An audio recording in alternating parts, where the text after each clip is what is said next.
Todo na to mga mare, nakakaloko na naman tong presyo ng Ultra Fresh. Sinasabi ko na sa inyo mga mare, mag-check out na kayo nito.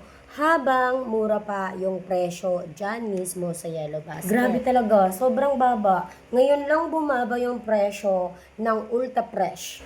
Kaya naman kapag dumaan itong video ko na to, mag-check out ka na rin.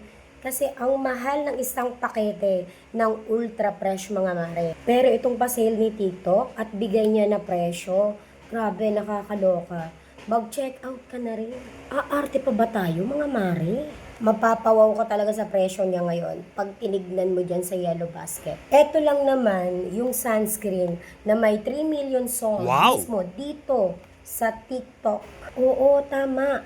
At hindi ito aabot ng 3 million sold, mga mare, kung hindi ito maganda. Binabalik-balikan talaga ito ng mga users ng Hikari. Siyempre, isa na ako doon, mga mare. Tama. Tama ang narinig mo, hindi ka nabibingi. Kaya ikaw, kayo, pag napadaan tong video na to, huwag ka na mag-atubiling mag-check out, mga mare. Go na!